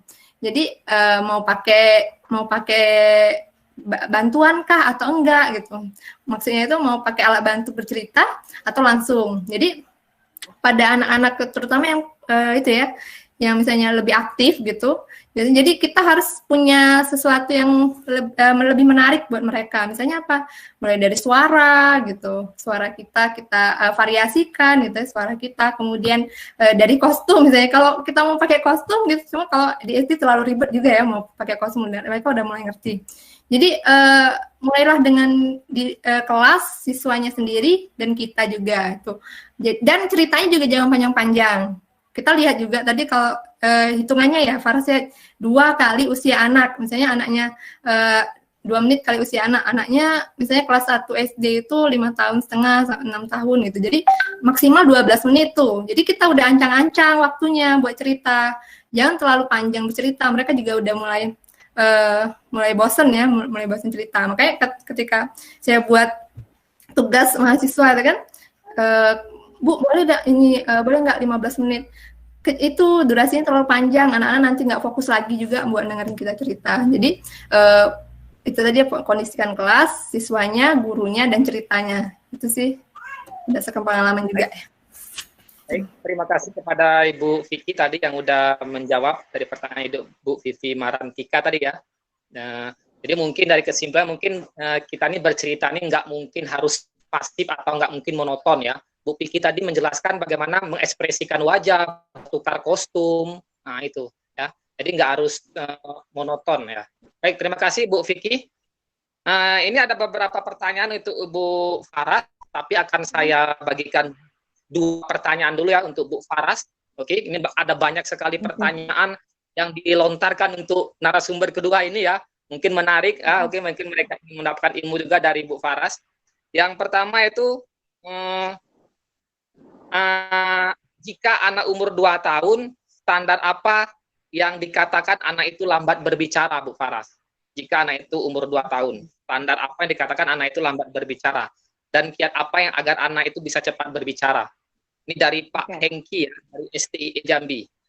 Itu satu pertanyaan. Pertanyaannya agak di luar topik, tapi nggak apa-apa saya jawab ya. Jadi 2 tahun itu seharusnya anak sudah bisa merangkai 2 kata. Jadi bukan cuma ngomong minum atau cuma ngomong susu, tapi udah bisa ngomong minum susu. Itu yang tandanya. Dan biasanya kualitas bicaranya itu udah 50% lah kurang lebih bisa kita pahami. Itu secara umum. Gitu ya. Jumlah katanya saya lupa, kalau nggak salah 50 sampai 200 kata kalau nggak salah di umur 2 tahun itu kata-katanya. Nah, kiat yang dilakukan agar anak cepat bicara, memang kita harus banyak bicara di depan anak. Dan paling efektif itu lewat baca. Jadi ada sebuah riset membandingkan orang tua saat lagi bersama anak. Yang pertama, pas lagi baca buku cerita bareng-bareng. Yang kedua, ketika lagi memainkan permainan yang canggih, misalnya yang bisa bunyi-bunyi gitu ya. Yang ketiga, ketika memainkan permainan yang tradisional, misalnya cuma lagi main balok atau lagi mainan sehari-hari lah yang tradisional. Ternyata orang tua itu paling banyak mengajak anaknya berbicara saat membaca cerita gitu. Anaknya juga lebih banyak memproduksi kata saat bercerita. Yang kedua, baru ketika bermain alat yang tradisional. Karena misalnya nih anak lagi pegang botol aqua gitu misalnya. Kita kan pasti ngomong, lagi main apa nak? Bisa bunyi ya gitu. Yang ketiga baru alat mainan yang canggih, misalnya gadget. Kenapa? Karena kalau udah canggih alatnya, udah bisa bunyi sendiri, biasanya orang tua udah nggak ngajak ngobrol anak, karena anaknya udah anteng. Gitu. Jadi itu yang harus diperhatikan. Hanya membaca cerita ini baik sekali untuk menstimulasi bahasa anak, gitu, karena nambahin kosakatanya tadi. Gitu. Baik, terima kasih Bu Faras ya, yang udah menjawab pertanyaan dari Pak Hengki tadi ya. Mungkin jadi ada standarnya ya Bu Faras ya. Standar anak itu berbicaranya ada ya, umur 2 atau 3 tahun berapa kata yang harus dia keluarkan, umur 4 sampai 5 tahun berapa kata yang harus dia keluarkan, ya, atau mungkin umur sampai umur 6 tahun. Jadi ada standar umurnya Pak Hengki ya. Oke. Baik, pertanyaan berikutnya untuk Bu Faras, yaitu anak yang terlambat bicara di usia 3 tahun gimana caranya Bu? Nah ini dari Pak Dodi nih. Sama sih sebenarnya Pak, kalau ngomongin perkembangan bahasa ya berarti ya kita harus lakukan banyak ngobrol sama anak. Kemudian juga bisa mungkin kita meminta anak supaya ada kebutuhan bicara. Seringkali anaknya nunjuk aja atau ngomong nggak jelas gitu. Misalnya mau minta susu, dia cuma bilang itu, terus kita langsung kasih. Jadi anak itu nggak dapat urgensi, kenapa sih saya harus belajar bicara gitu. Jadi kalau misalnya anak harus udah bisa bicara tapi belum, kita minta dulu. Mau ngomong apa nak, mau minta apa, coba diulang dulu gitu. Kalau misalnya nggak bisa, kita bisa lengkapi. Misalnya anaknya baru bisa ngomong, Cuk, kita bilang, oh kamu mau susu, gitu ya. Jadi kita perjelas, dan kalau kita tahu anak kita sebenarnya udah bisa ngomong, tapi dia males, jadi dia cuma tunjuk doang, itu jangan kita ikutin. Jadi kita minta ngomong dulu, baru ayah kasih, misalnya kayak gitu. Jadi ada demand-nya, ada alasannya kenapa dia harus bicara. Oke. Kan 2 tahun kan saya tambahin sedikit biar mumpungnya. 2 tahun itu kan harusnya udah bisa 2 kata. Di 4 tahun itu anak harusnya kualitas bicaranya sudah seperti orang dewasa di usia 4 tahun. Jadi kalau ada anak umurnya 4 tahun ngomongnya masih belum jelas artikulasinya atau katanya kok kayaknya masih kayak anak nggak jelas deh pokoknya ngomongnya nih 4 tahun, berarti dia butuh terapi secepatnya gitu sebelum dia SD. Karena lebih susah nanti terapi. Baik, terima kasih Bu Faras. Jadi yang saya tangkap ya dari pertanyaan Pak Dodi tadi ya, anak yang terlambat bicara di usia 3 tahun itu gimana caranya? Jadi kalau memang anak itu masih mengalami gangguan di umur 3 tahun, tadi Bu Faras tadi saya mendengar membawa dia ke psikologi atau mungkin dokter terapi anak. Itu ya Pak Dodi ya, mungkin kalau dia ada permasalahannya. Baik, ini kembali ke pertanyaan untuk Ibu Vicky ya. Kita selingkan dulu ya, untuk Ibu Vicky. Ya. Ini habis yang banyak menguraikan akhlak. Apa saja rambu-rambu yang perlu kita perhatikan dalam menyampaikan hadis dalam bentuk cerita, Bu Kiki? Ayo Bu Kiki. Oke, ya. Hadis ya. Jadi rambu-rambunya yang pertama kita cari dulu sumber hadis itu. Apakah itu hadis sahih, apakah dia hadis palsu, dhaif gitu kan, lemah dan palsu. Jadi setelah kita tahu sumbernya dari hadis tersebut, jadi kalau sudah benar nih, udah benar sumbernya dari siapa, riwayatnya siapa, itu rambu-rambu awal loh ya. Jadi sebelum kita cerita harus benar-benar dipilah ceritanya itu benar atau enggak. Selanjutnya setelah kita memilih tadi, kita juga sesuaikan juga dengan ini kondisi anak. Kita apa yang ingin kita sampaikan tadi seperti yang sudah kita jelaskan sebelumnya kan ya. Apa sih nilai yang akan kita sampaikan ke anak dari hadis yang akan kita ceritakan itu. Jadi pesannya ada nggak pesan yang dapat dipelajari dari hadis tersebut? Tuh. Dan kita mudah nggak untuk menceritakannya, sesuai nggak dengan bagaimana kita menyederhanakan kisah-kisah pada zaman Nabi dahulu dengan keadaan sekarang kepada anak-anak. Itu aja sih. Ya, lanjut. Terima kasih Bu Vicky ya, yang sudah menjelaskan ya tentang kiat-kiat hadis tersebut ya, jadi harus diperiksa baik sanad maupun matanya. Ini untuk Bu Faras, ada lagi pertanyaan ya Bu Faras ya? Banyak sekali pertanyaan-pertanyaan dilontarkan oleh kedua narasumber karena materinya juga sangat menarik ya. Ini Bu Faras ya, mungkin apa dampak negatif dan positif dari storytelling tersebut? Ini dari Nurul Fahrani Bu Faras. Gimana? Dampak positif dan negatif dari storytelling. Gimana? Pak, dampak negatif dari storytelling gitu? Dari storytelling. Ada nggak positif negatifnya? Positif kan tadi udah ya, semua yang saya sampaikan itu manfaatnya. Negatifnya apa ya? Negatifnya mah lebih kalau misalnya anaknya yang kita ceritain itu kontennya negatif ya berarti itu akan masuk ke anak. Itu sih sebenarnya. Jadi negatifnya sih ketika kita lakukan dengan baik dan benar sih kayaknya nggak ada ya. Gitu. Jadi semuanya bagus gitu. Ya, baik. Jadi inti dari kesimpulannya mungkin jadi yang namanya storytelling itu yang memberikan hiburan bagi anak itu pasti yang positif ya, pasti yang positif, yang nggak ada yang negatif. Oke, terima kasih Bu Faras. Oke, nah mungkin berikutnya ada beberapa pertanyaan tadi yang saya lihat di link YouTube ini Bu Faras, ya. Bagaimana mengatasi emosi anak ini yang selalu berubah-ubah, ya? Kita tahu sendiri anak usia ini kan dia kan agak rentan dalam perubahan sikap ya, baik itu kognitif, afektif maupun psikomotor. Nah, kira-kira gimana sih mengatasi ini yang selalu berubah-ubah? Tergantung usianya dan tergantung berubahnya seperti apa. Kalau misalnya masih dia cuma tiba-tiba sedih gitu, itu kan sebenarnya emosi itu kan wajar dirasakan dan nggak apa-apa untuk dirasakan. Tapi ketika dia misalnya sudah mengganggu, apalagi kalau di sekolah ya mengganggu kelas, itu berarti harus ada intervensi lebih lanjut. Kalau anak sedang menunjukkan emosi negatif, misalnya marah, nangis gitu ya, maka pertama yang harus kita lakukan adalah kita terima dulu perasaannya. Jadi kita bukan bilang ke anak, oh cengeng sih gitu doang gitu, atau kayak kenapa sih gitu doang nangis gitu, kan udah gede, jadi bukan seperti itu. Tapi kita terima dulu. Misalnya kita bilang, oh kamu sedih ya karena misalnya nggak bisa main lagi misalnya ya karena harus belajar. Kita terima dulu perasaan anak. Yang kedua, kita beri anak waktu untuk menenangkan diri. Jadi bisa kita dampingi atau misalnya kalau di sekolah kita bisa bilang mau duduk sendiri dulu sambil tenangin diri misalnya kayak gitu. Jadi anaknya biarin dulu aja menenangkan diri. Sama kayak kita orang dewasa pun kan kadang-kadang kita kalau lagi sedih banget, apalagi mungkin yang perempuan ya, pengennya nangis dulu gitu. Mau udah dibilangin sama suaminya, kamu ngapain sih gitu doang nangis, ya nggak ngaruh, pengennya keluar dulu emosinya, jadi nggak apa-apa. Yang terakhir, ketika anak emosinya sudah reda, baru kita ajarin, misalnya baru kita kasih tahu. Misalnya kita bilang, oh tadi tuh kamu nangis karena nggak mau belajar ya, tapi kan kita harus belajar, jadi kita belajar dulu, setelah ini misalnya, kalau udah selesai baru boleh main lagi, gitu. Jadi jangan ketika anaknya nangis-nangis, kita kasih penjelasan, karena area otak kita yang bagian emosi itu biasanya lebih dominan ketika kalau kita lagi emosional. Area otak kita yang mengatur emosi itu meng-hijack area yang berpikir logis gitu. Jadi nggak bisa kita diajak untuk berpikir logis ketika kita lagi sedih banget, lagi marah banget gitu. Jadi tenang dulu, baru kita ajarkan kan. Ya. Baik, terima kasih Bu Paras telah menjawab ya. Mungkin dengan materi yang menarik itu tadi banyak pertanyaan yang Bu Paras, mungkin Bu Paras, saya berharap Bu Paras nggak sungkan-sungkan untuk menjawab. Terima kasih Bu Paras atas jawaban yang memang sangat substantif dan memang memberikan pencerahan bagi para audiens di seminar ini Bu Paras dan juga Bu Vicky juga.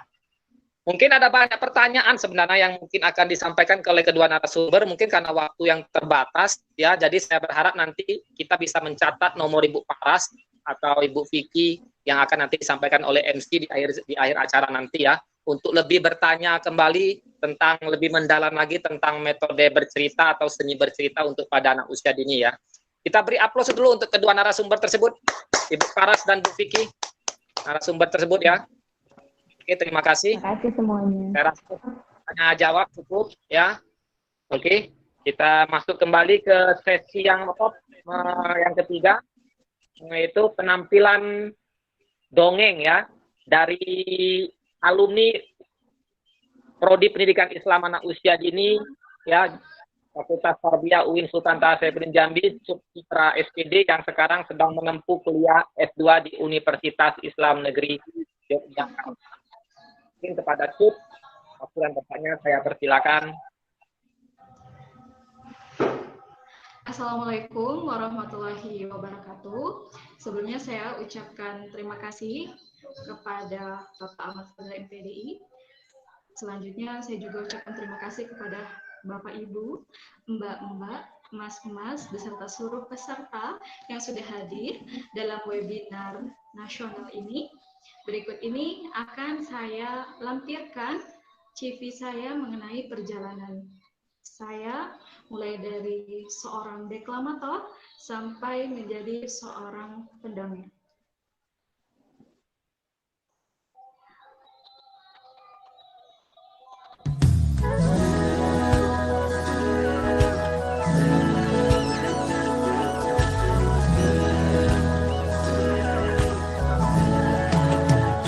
Bila ingin hidup damai di dunia, bahagialah dengan apa yang kau punya.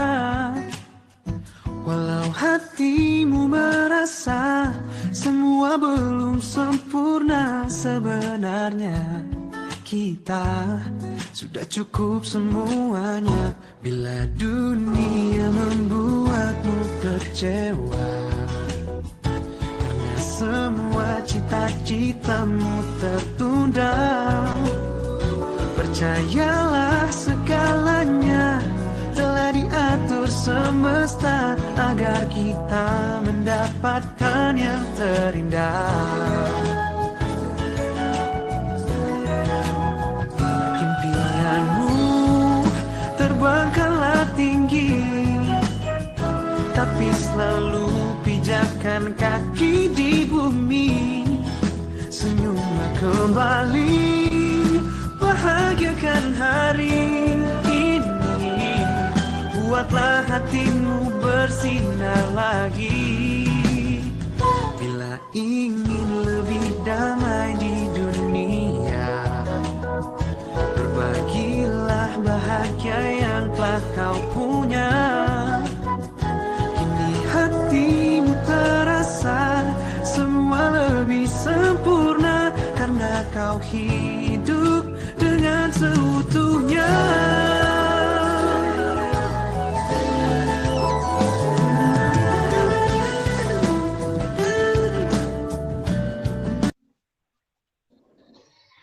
Baik, itulah tadi sejarah pengalaman hidup saya, mulai dari sebagai seorang deklamator hingga sebagai seorang pendongeng. Tadi ada quote saya terakhir di situ, kalau mimpi itu tidak pernah mengenal kasta, tidak pernah mengenal tahta, tapi ia berteman dengan ketekunan, giat. Mudah-mudahan itu menjadi refreshing bagi kita semua, bagi mas-mas dan mbak-mbak, untuk sama-sama mewujudkan mimpi, karena mimpi tidak pernah kenal kita lahir dari rahim seorang ibu yang mana dengan kasta dan tahta yang seperti apa. Baik, selanjutnya akan saya tampilkan materi mendongeng dengan menggunakan alat peraga. Berikut, mari kita saksikan bersama.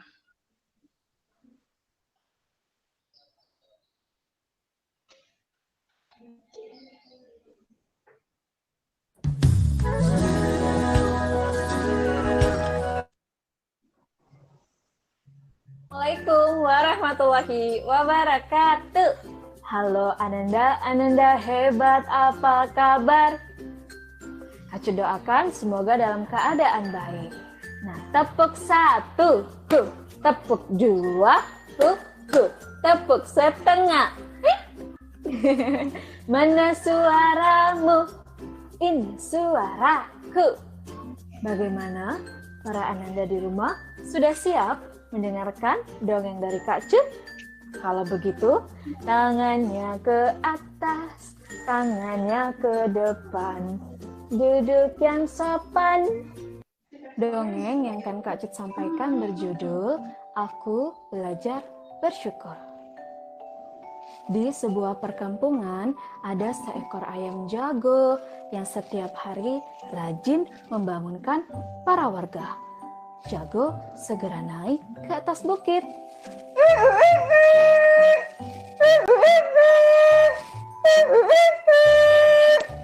Begitulah tugas ayam jago setiap hari, hingga ayam jago membangunkan kakek rahim. Oh, hari sudah subuh, Neimah. Iya, ada apa kakek? Nek, sekarang sudah subuh, ayo kita sholat subuh. Iya, ayo kita sholat subuh dulu, Kak. Habis sholat subuh kita mau apa, Kak? Habis sholat subuh, nanti kita mau jalan pagi, biar tubuh kita jadi sehat. Iya ya, sekarang kan lagi banyak virus. Nah, cucu-cucuku di rumah harus rajin olahraga ya, agar tubuh kita jadi tambah sehat. Wah, hebat sekali ya kakek Rahim dan juga nenek Imah. Mereka rajin sekali berolahraga agar tubuhnya kuat. Ananda di rumah jangan mau kalah ya sama Nenek Imah dan juga kakek Rahim. Kita harus menjaga kesehatan tubuh kita. Sementara itu, ayam jago mencari temannya. Kemana Zebi ya? Aku mencarinya. Teman-teman, ada yang melihat Zebi tidak? Aku ada di sini. Kenapa, ayam jago? Aku ingin mengajakmu bermain. Hari ini aku tidak mau main. Aku hari ini mau di rumah aja. Aku sibuk. Kenapa engkau begitu? Ya, hari ini aku merasa bahwa tubuhku itu aneh. Ada hitam putihnya. Sangat membuat mata orang-orang jadi sakit. Itu adalah bentuk pertahanan tubuh untukmu. Makanya Allah menciptakanmu seperti itu. Hah? Betulkah? Oh, jadi ini adalah bentuk pertahanan tubuh untukku. Untuk apa? Ya, agar engkau tidak terkena dari musuh-musuhmu. Agar engkau dapat lari dari musuh-musuhmu.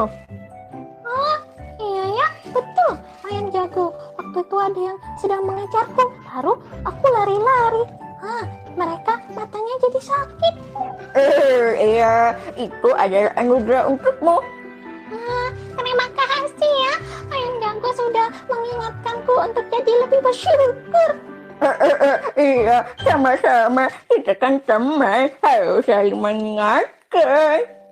Wah, ternyata seperti itu ya teman-teman, bahwa kita itu diciptakan dengan kelebihan kita masing-masing. Makanya kita harus mensyukuri setiap yang Allah beri untuk kita. Sama seperti kakek dan nenek yang tetap menjaga kesehatannya meski sudah tua. Oh kakek, kangen cucu-cucu kita. Iya, nenek juga, Kak. Tidak apa-apa. Kita lagi banyak tugas sekarang. Lagi banyak PR di rumahnya. Iya. Ingat ya cucu-cucuku, di rumah saja. Lalu cucu-cucuku banyak makan buah, banyak makan sayur dan minum air putih.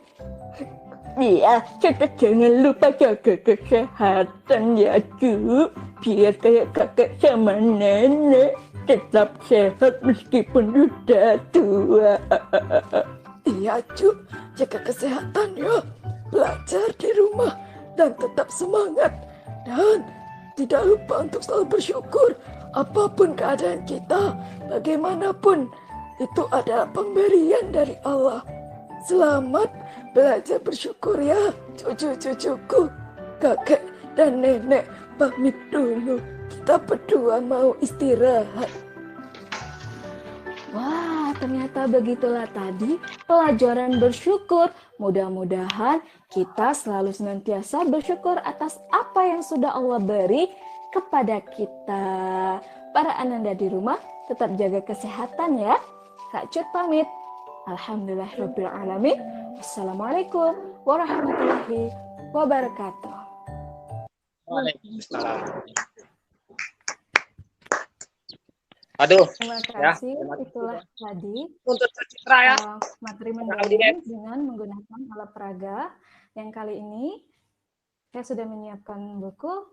Kita akan bercerita secara langsung. Silakan, Cut.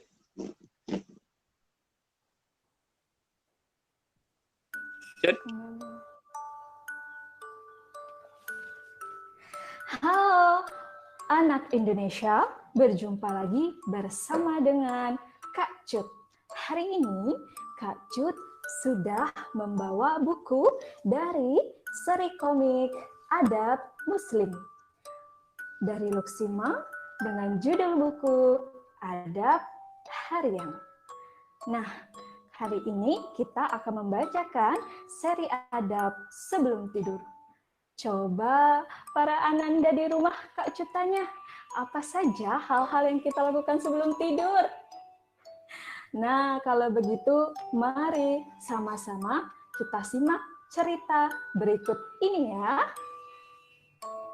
Alif dan kuman Kiki. Jadi Alif dan Alifa adalah kakak beradik. Apa saja ya yang disiapkan Alifa sebelum tidur? Ayo kita simak. Sebelum tidur, Alifa suka berwudu dulu. Sementara Alif, Aduh, malas kalau wudu dulu. Hal lain yang dilakukan Alifa adalah berdoa sebelum tidur. Sementara Alif langsung tidur. Nah, ketika tidur, Alifa suka bermimpi yang indah. Asiknya, hari ini aku mimpi dapat banyak uang. Sementara Abang Alif, dia tidur tidak berwudu, juga tidak membaca doa. Sehingga Alif, sini. Ayo Alif. Alif dikejar sama sosok berwarna hijau. Tolong. Alif tidurnya tidak nyenyak. Ananda, ternyata hal lain yang dilakukan Alifa sebelum tidur adalah ia merapikan tempat tidurnya. Kalau tempat tidur tidak dibersihkan, nanti banyak debu. Suka ada semut. Nanti tidurnya bisa nggak nyenyak. Sementara Abang Alif, aku ngantuk. Lain kali saja membersihkan tempat tidurnya.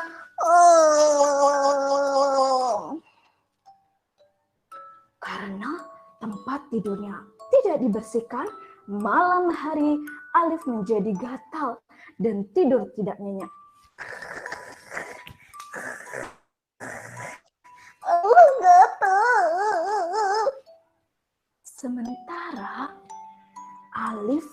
tidur dengan pulas.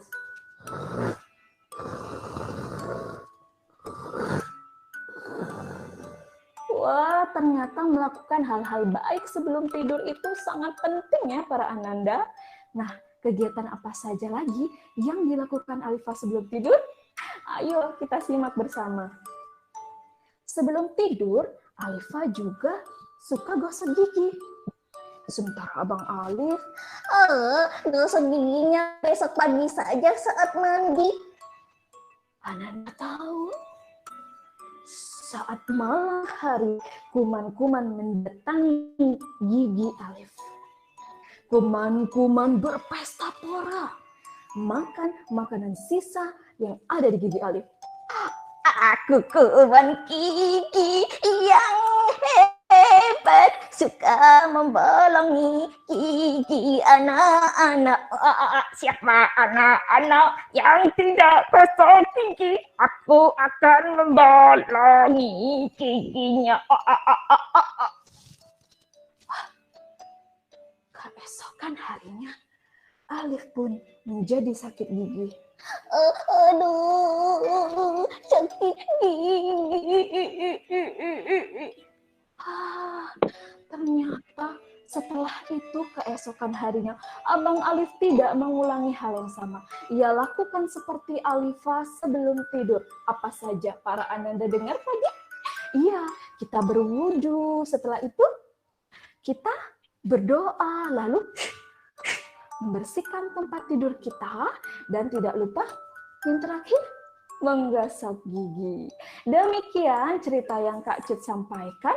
Mohon maaf atas segala kekurangan. Assalamualaikum warahmatullahi wabarakatuh.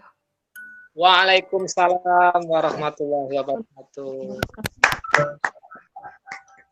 Kita beri aplaus dulu untuk Cut Citra ya. Terima kasih Cut. Cut. Iya Pak. Iya. Penampilan Cut keren luar biasa pada hari ini ya. Banyak sekali yang memuji-muji dan bahkan ingin mengundang Cut dalam acara. Oke. Mungkin Bapak bisa berdongeng sedikit ya. Ya Cut ya. Apa, Gimana Pak? kita akhiri acara ini? Gimana? Ya. Ya baik.